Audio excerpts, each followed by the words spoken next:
topic, life crisis, what is it and why should I care? So if you're out there, pick up the phone and give us a call on 020-737-1619 in case you need to know what midlife crisis is all about. We have an expert in the studio, a mother. And not only that, intellectually sound, who will be bringing to you all you need to know about midlife crisis.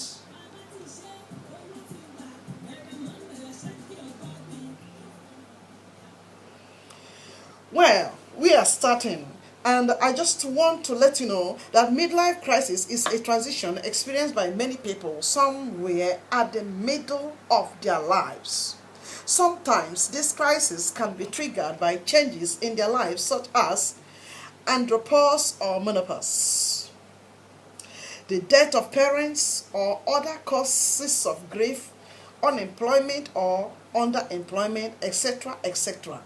Approximately 10% of middle-aged adults do go through an age-related midlife crisis. The condition is most common, ranging from the ages of 40 to 60. A large study in the 90s found that the average age at onset of a self-described midlife crisis was 46. Do you see that?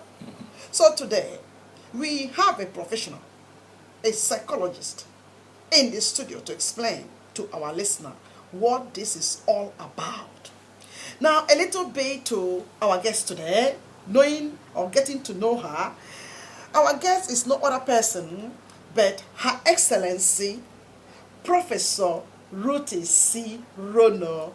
I popularly call her Mommy because she's a role model to me. I don't know about you, but I know to all of us from our country and also from West Africa. Every woman that have integrity and that love integrity will cherish this mommy I'm talking about. Ambassador Professor Rono is the incumbent Kenyan ambassador to the Netherlands. She is a professor of psychology, and prior to this appointment, she was the dean of the School of Arts and Science at the United States International University, known as USIU, Nairobi, Kenya. Ambassador Professor Rono holds a PhD in psychology from Kenyatta University in 1992, and then Masters in Education in Educational Foundation from University of Cincinnati, USA in 1980, and Bachelor in Education in Educational Psychology from Bethel College, USA in 1978. You can agree with me that this is really a learned mother. Well, Her Excellency Professor Mama Ruthie Rono, welcome to Radio Voice of Naija. Say hello to our listeners, Mama.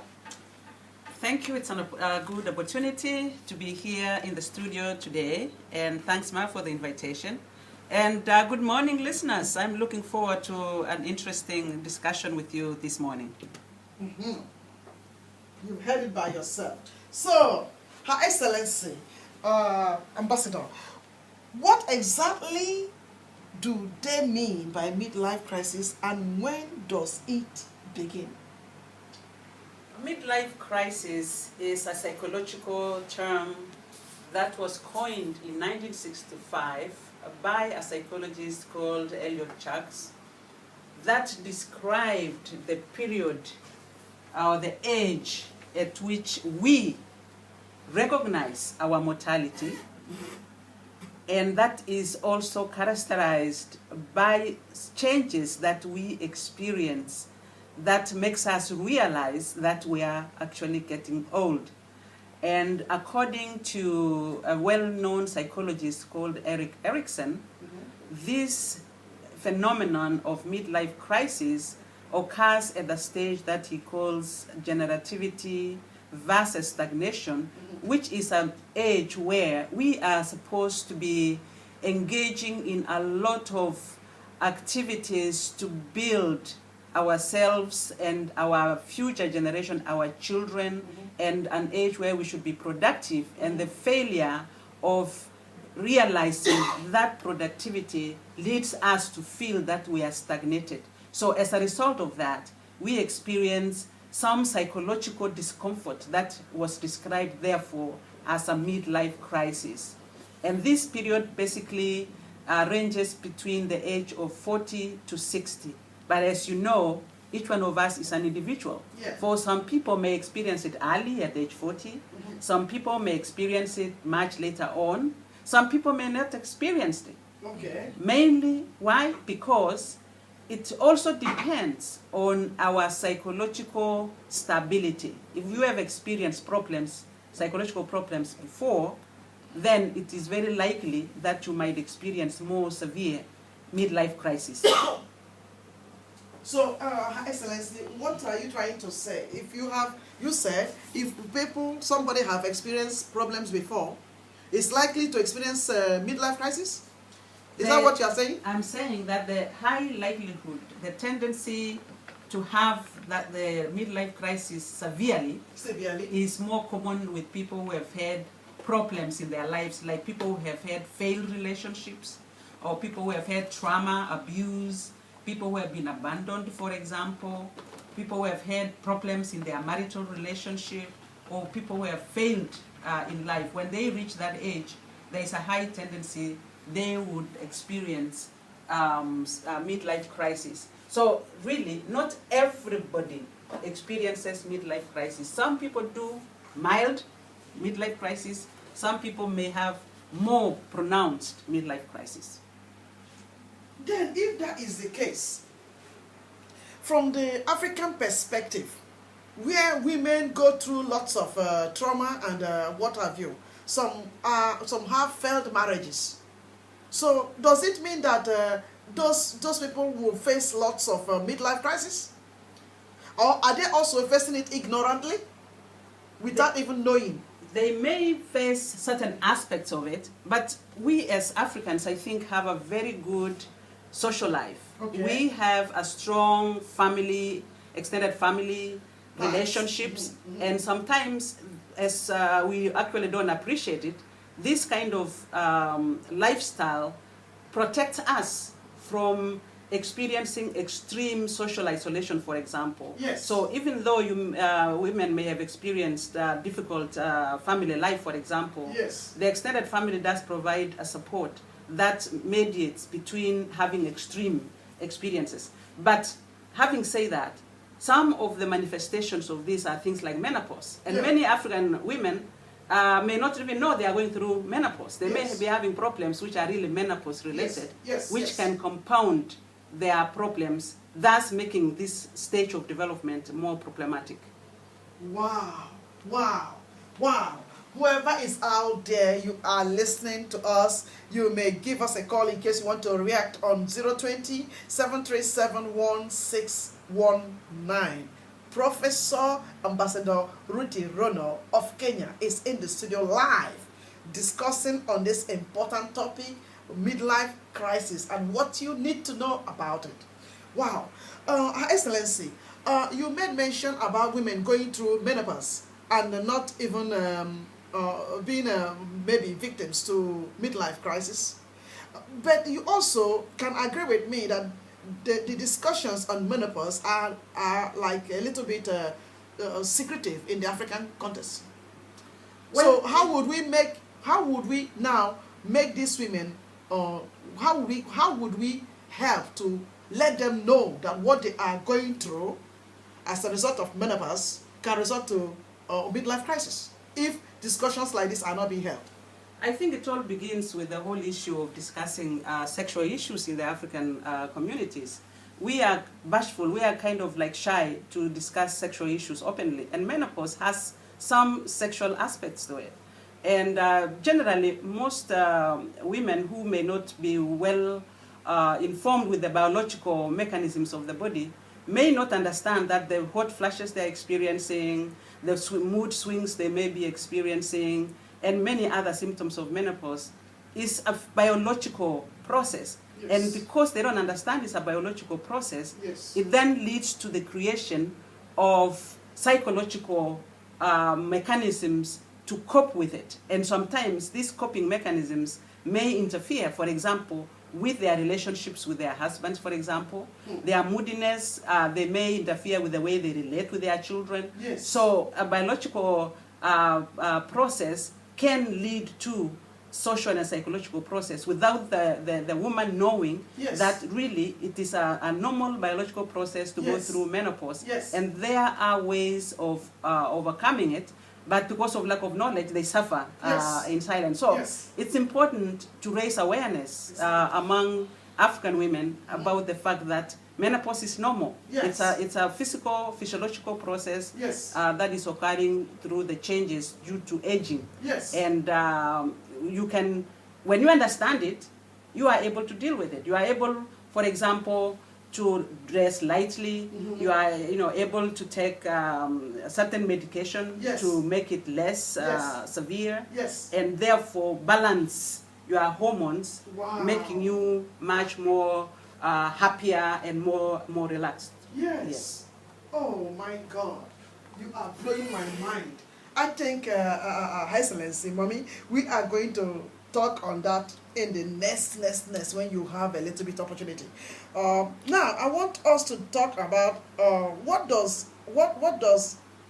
does it begin, and what are the symptoms of midlife crisis?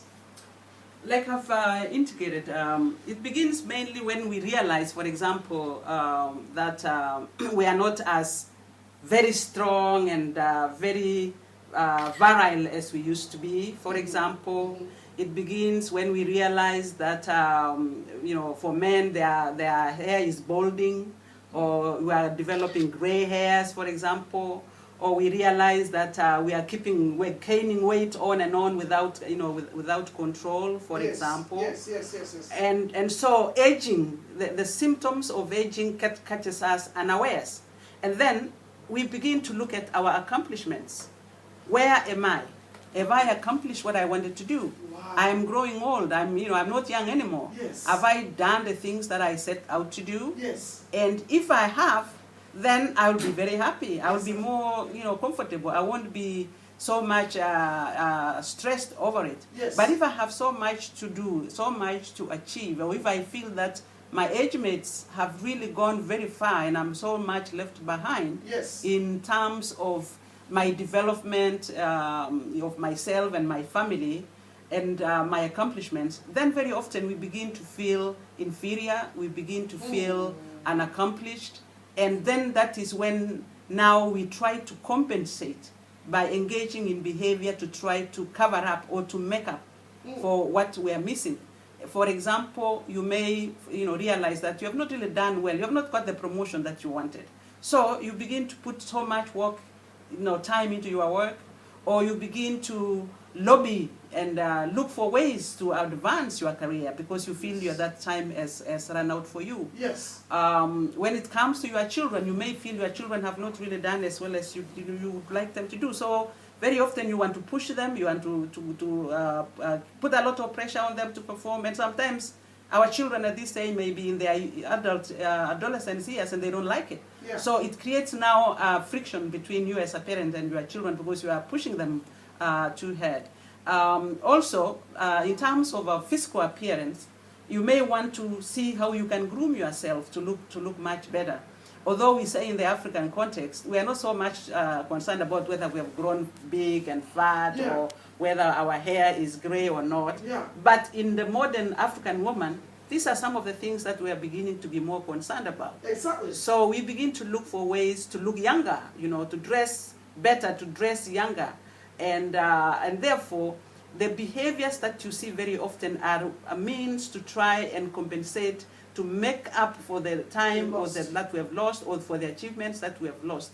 Wow. On the negative side, we may engage in behaviors that may be dangerous to our well-being, like alcoholism, Yes. For example, may be one way in which we cope, especially when it comes to employment. If we feel that our job is not as good as we should, Yes. or this is also a time you may lose a job, and then as a result of that, you can cope with it. Then you end up, drinking a lot.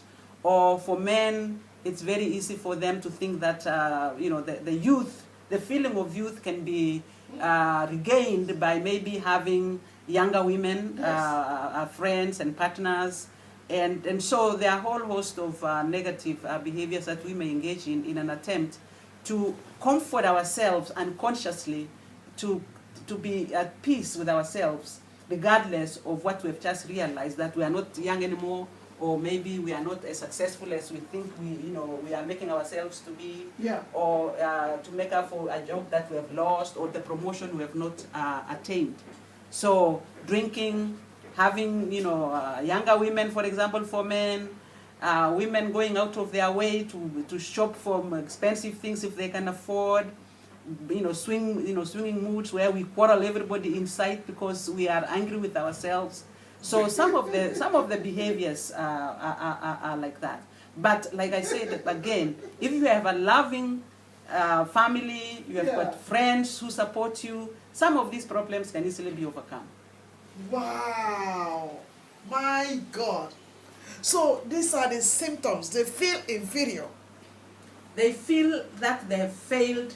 If you feel that you have not accomplished what you think you should have, Exactly. compared to your friends and your age mates, then you feel inferior. You feel a sense of lack of accomplishment. Then, if that is the case, Excellency, permit me to say that many people who are in the diaspora, we are here in the diaspora, and then some of our mates are busy now in Africa, becoming one thing or the other. And here we are piling up age here, trying to accumulate some wealth. And then you are not there to take care of your business or whatever you are shipping your money or transferring your money to be invested for you. And then many people have had the problem of terribly being disappointed because what they shipped down to Africa to their relatives was like a nightmare, has become like a nightmare. They couldn't accomplish those things for them. So if we live here and then we go back to Africa and then we see our counterparts now who have become like governors and become like this and become like that, then there would actually be a sense of maybe inferiority complex coming on. So do you consider that like a midlife crisis? There is a possibility. It depends actually on what age that occurs and how the person responds to it. I think it is human nature to be disappointed. Yeah. It's human nature if something like that happens to you. That is a human reaction. That is the natural reaction from a person regardless of your age. Okay. However, if you are going through the midlife crisis and something like that happens to you, then it even becomes much more pronounced. Because first and foremost, your coping mechanisms are not the same as when you were younger. Secondly, you are not able to start again. You feel like you are not young anymore. Yes. Can you go back and make all that money again? For a young person, they will say, well, I have my life ahead of me. Yes. I can make that money again, I can replace it. Yes. So for an older person, it would be very devastating, and it makes the problem even worse because you now look back and say, now, I made that money for so long. Now, I'm 55, I'm going to 60. Yes. I don't have the time to make that money again. So Yes. it becomes even more devastating for the person who is advanced in age. And so as a result, they need to be assisted to come to terms with the loss and to learn or to come up with alternative ways through which they can address that particular need. But I would also like to say that this phenomenon can be avoided if we use the formal channels. Excuse me, Her Excellency. Hello, caller. Hello, good morning. Yes, please. Yeah, I want to congratulate Ambassador because it's a big morning. I'm learning a lot. I'm happy about that. But I want to know, is it also inherited from somebody or can it pass over to somebody to same person? Ambassador, have you heard the... Yes, I've had a question. It's not an inherited problem. It is just a problem of human nature. So long as you are a human being, aging is a process that happens to all of us. And the challenges that we face socially are different from one person to another. But going to your question, there is an element that I can say. Your tendency, your typical approach to situations, to problems, to challenges depends on your temperament. And the temperament that you have is inherited. So the midlife crisis as such is not really inherited like as a midlife crisis, but your way of coping with life's challenges Yes. is an aspect of some inheritary characteristics, and also the experience that you have had in your social process when you are growing up, how you are taught to deal with problems, mediates or does have an influence on how you respond to the challenges that you feel during the midlife crisis. I hope I've answered your question, sir. Wonderful. You're welcome. Thank you. Please and continue to listen. Those of you who are out there and you feel like giving a call to us on 020-737-1619 to ask Her Excellency direct by yourself what you feel concerning this topic, please just feel free to call. And as I was saying, I would urge the Africans who are in the diaspora, if Yes. they are investing in projects in their country of origin, it is always important to use legally known channels to invest, because we, even in Kenya, we have experiences of members of diaspora investing even through relatives, and the Yes. relatives do not do what you ask them to do, and Exactly. eventually you go home and you find that there is nothing. Yes. So our government has seen that as a problem, for example, and have set up legal investment institutions which are catering for those interested members of diaspora to Yes. invest, because it is very devastating when you have sent a lot of money Yes. to buy, real estate, Yes. and then you find eventually that there is nothing, or the real estate was bought and it is in someone's name, and Yes. it becomes a real long, drawn-out court issue. So it will help if there are mechanisms that are legally established that can assist members in the diaspora to go through a legal process when they are doing such kind of investments. Exactly. That is very, very good. Yeah. I pray that other African countries will adopt what your country have adopted in helping those in the diaspora. Any explanation for what kind of legal systems are there? What is it like? What kind of legal systems are available to help the diasporans in Kenya? We have found that many of our Kenyans in the diaspora tend to invest more in the real estate sector, and therefore all the various different housing financial houses have been vetted by government, and they have developed products that are geared mainly for the diaspora, and they do go out to different countries where we have a large presence of our diaspora to give them information and to explain to them how the process works, what kind of products they have, and also a channel through which their money can be sent to the financial house to be able to be used for their investment. So it is the government legally mandated housing or real estate agents, Yes. which are financially based, Yeah. that have been mandated by the government to do this, and they are regulated by the government. And so in this respect, if they would do any a transaction that is not up to par, the government can take legal action against them. Oh, that's very good. Wow. So back to our topic. Does midlife crisis problems differ in men and women? First and foremost, the way in which men and women respond to the midlife crisis differ.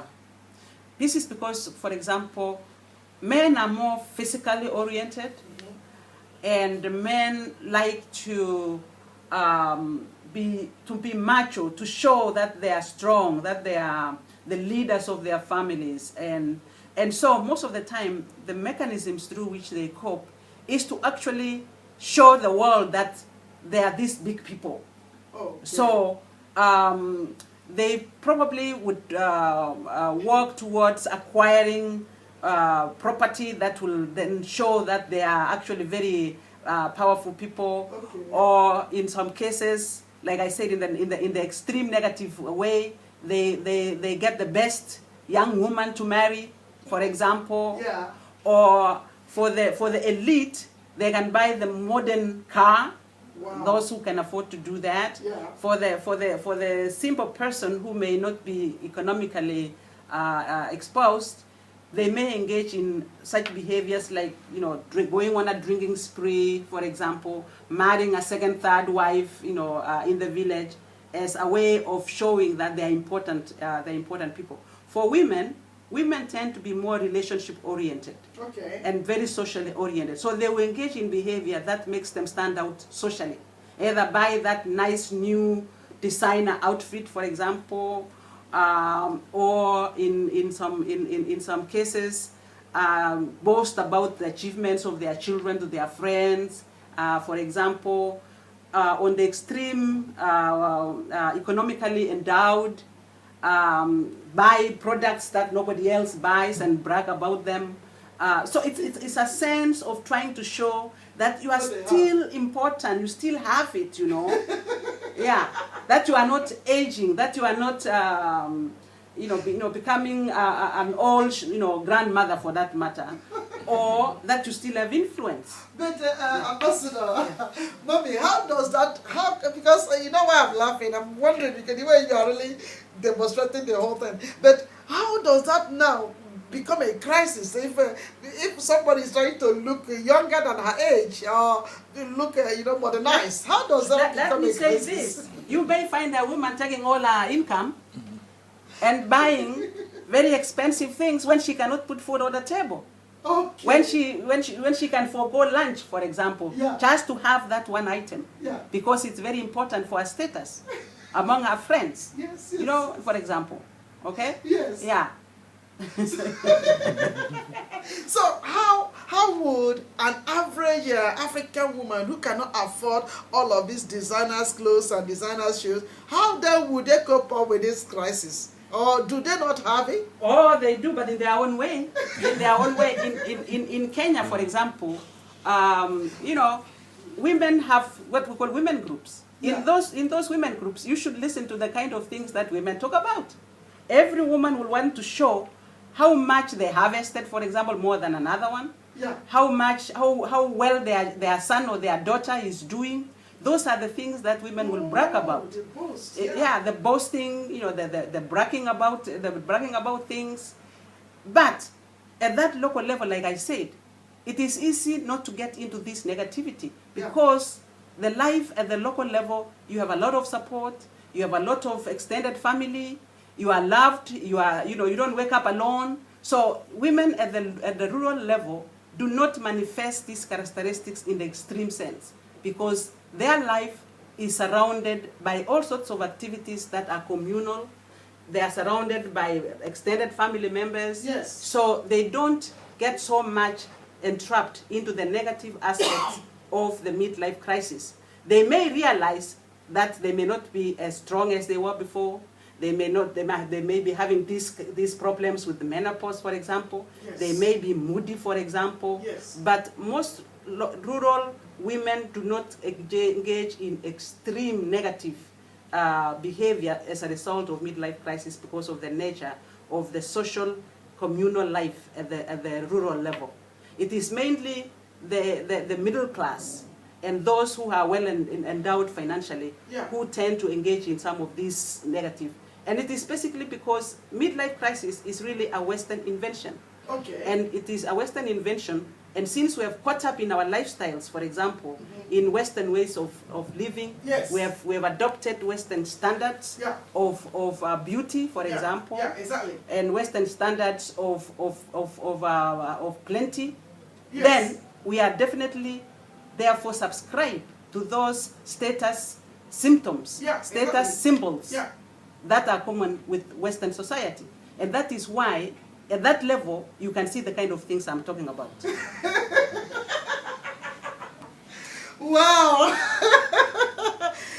Wow, you are really an expert in this topic. And somebody out there listening to us, please give us a call on 020-737-1619. It is very interesting and very dynamic here in the studio with Professor Rono of Kenya Embassy, the ambassador of Kenya to the Netherlands. Please give us a call and we will appreciate it. In any of these questions, in any of these areas, you feel free to ask Her Excellency herself, and she can really do justice to any question you are going to ask regarding to what we are discussing.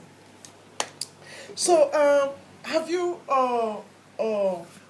been impacting this knowledge to some of the African organizations or African women clubs? I'm sorry to say that since I've been here, I kind of get caught up so much in so many other activities. But in Kenya, I spend a lot of time, even on TV talk shows, to talk about this aspect and many other psychological aspects that affects families, that affects individuals.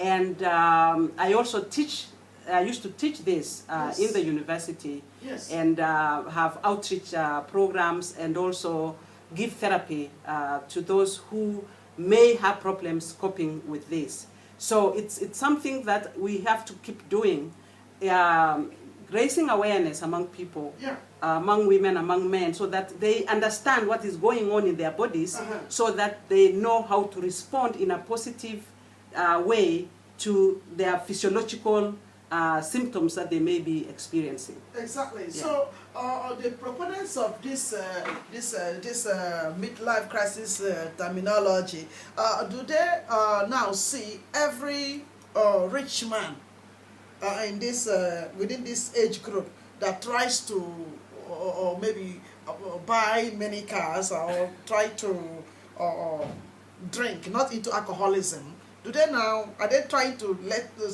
make us view them or perceive them as being in their midlife crisis? I think it takes more, it takes many. In psychology we say one thing alone does not amount to having the problem. You have to have a series of them. You have a series of behaviors, like a man can have many cars, can have many girlfriends, and changes girlfriends, and is a married man with a family, for example. Terrible, yes. Yes, so that is a sign that this person is having a problem. Yes. So it has to have other behaviors to accompany it for you to say that this person is really having a crisis problem. Having cars alone and enjoying having cars alone is not necessarily a problem. But it's when it's accompanied by those other behaviors, like being very promiscuous, or being, engaging in a lot of alcoholism, for example, or for a woman going for facials, changing your, going for facial uplifting too many times. That means there's a problem. There's a problem. You are trying to be something that you are not, for example. But in the normal way, when you go for a facelift once, that's normal. But when it becomes an obsession, then it means there's actually something that is not right with you. Thank you. Thank you. Well, we will be taking a short break right now. And even in this break, we still encourage you to give us a call on 020-737-1619. Remember, we don't always have this opportunity where the ambassador will come to the studio at these early mornings to come and be talking to us. So use this opportunity to give us a call and ask any of your questions, and I believe you'll be blessed. Thank you.